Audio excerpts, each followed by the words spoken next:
Hi friends, எல்லோரும் எப்படி இருக்கீங்க? இன்றைக்கி வீடியோவில் என்ன பார்க்க போகிறோம்னா வண்டிக்கடை மசாலா சுண்டல் இதுதான் நம்ம இன்றைக்கி வீடியோவில் பார்க்க போகிறோம். வாங்க எப்படி செய்யலான்னு நம்ம பார்க்கலாம்.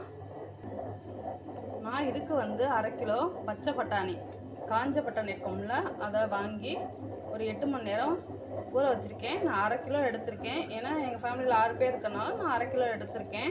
உங்களுக்கு எவ்வளோ தேவையோ அவ்வளோ எடுத்துக்கோங்க. இது கழுவி நல்லா ஊற வச்சுட்டேன். இப்போ நம்ம குக்கருக்கு மாற்றிக்கலாம்.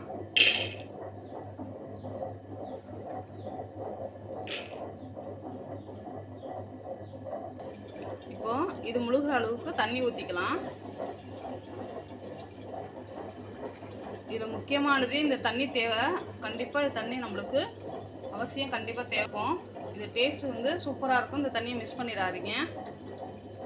இதுக்கு தேவையான அளவு உப்பு சேர்க்குறேன். அடுத்தது இதுக்கு தேவையான அளவு மஞ்சத்தூள்.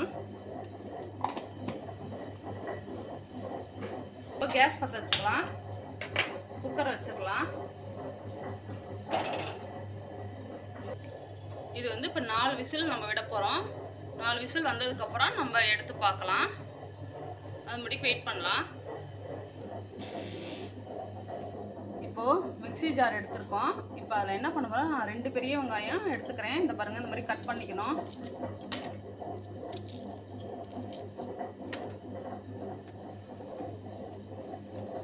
நான் 2 பெரிய வெங்காயம் சேர்க்குறேன்.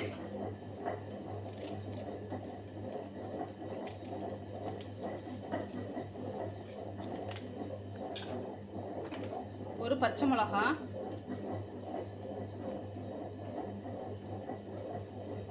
ஒரு 5 பல்லு பூண்டு, ஒரு துண்டு இஞ்சி, ஒரு பெரிய சைஸ் தக்காளி. இதை அரிஞ்சு நம்ம சேர்த்துக்கலாம்.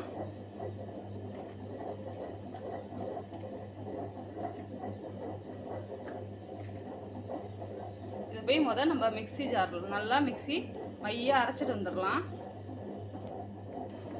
இந்த மாதிரி நம்ம அரைச்சிட்டு வந்துடணும். இல்லை தண்ணியெல்லாம் நம்ம ஊற்றாம தான் அரைச்சிருக்கோம். ஏன்னா தக்காளியில் தண்ணி விடும். அதுக்காக நான் எதுவுமே தண்ணி ஊற்றாமல் நான் அரைச்சிட்டு வந்திருக்கேன். விசில் வரட்டும், நம்ம அடுத்தது நெக்ஸ்ட்டு பார்க்கலாம். குக்கர் விசில் அடங்கிருச்சு. நம்ம ஓப்பன் பண்ணி பார்த்துக்கலாம். நல்லா வெந்திருக்கு.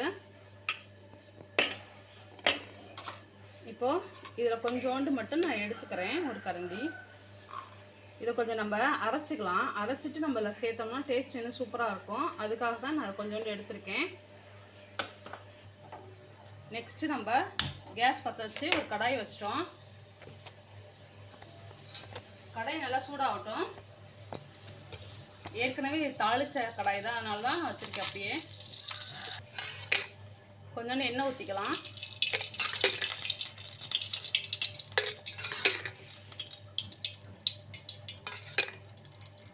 எண்ணெய் நல்லா சூடாகட்டும்.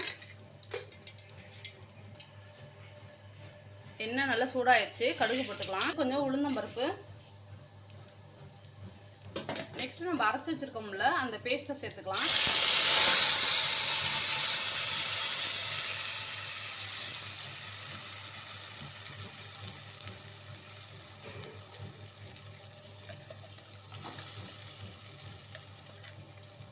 இது பச்சை ஸ்மெல் போகிற முடிக்கும் நம்ம நல்லா கிளறிக்கிட்டே இருக்கணும்.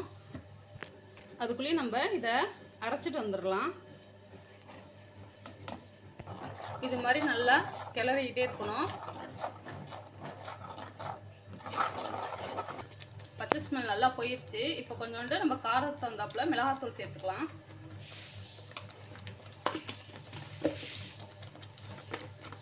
அடுத்தது மல்லித்தூள்,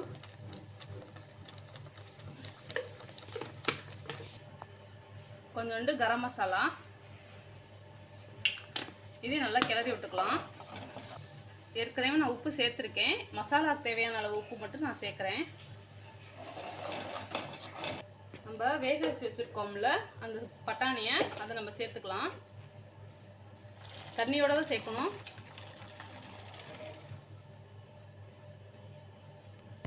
நம்ம அரைச்சி வச்சுருக்கோம்ல, இதையும் சேர்த்துடலாம்.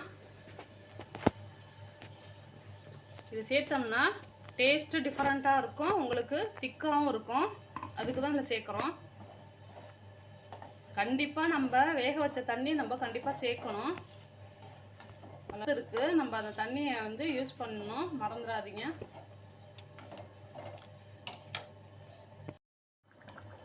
அவ்வளோதான் ஃப்ரெண்ட்ஸ், ஒரு 10 நிமிஷம் நல்லா கொதிச்சிருச்சு. இப்போ நம்ம ஆஃப் பண்ணிக்கலாம். இப்போ நம்ம ஒரு பவுலுக்கு மாற்றிக்கலாம். பார்க்கவே சூப்பராக இருக்குது. இல்லை ஒன்றே ஒன்று தான், பானிபூரி மட்டும் மிஸ்ஸிங். அது மட்டும் இருந்துச்சுன்னா இன்னும் சூப்பராக இருக்கும், போட்டு சாப்பிட்லாம். இதுங்க நம்ம ஒரு பவுலுக்கு மாற்றிக்கலாம். இப்போது நம்ம கார்னிஷ்க்கு கொஞ்சோண்டு பெரிய வெங்காயம் கட் பண்ணி வச்சுருக்கேன், அதையும் தூவிக்கலாம்.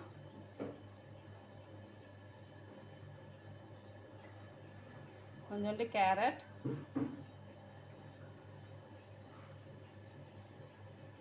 கொஞ்சோண்டு கொத்தமல்லி. அவ்வளோதான் ஃப்ரெண்ட்ஸ், நம்மளோட ரோட்டுக்கடை சைடு வச்சுருக்க மசாலா சுண்டல் சூப்பராக ரெடி ஆகிடுச்சு. நீங்களும் வீட்டில் ட்ரை பண்ணி பாருங்கள், அட்டகாசமாக இருக்கும், ரொம்ப சூப்பராக இருக்கும். ட்ரை பண்ணுங்கள். பிடிச்சிருந்துச்சுன்னா என் சேனலுக்கு மறக்காமல் சப்ஸ்கிரைப் பண்ணிடுங்க, லைக் பண்ணுங்கள், ஷேர் பண்ணுங்கள். Okay bye. நெக்ஸ்ட் வீடியோவில் நம்ம பார்க்கலாம்.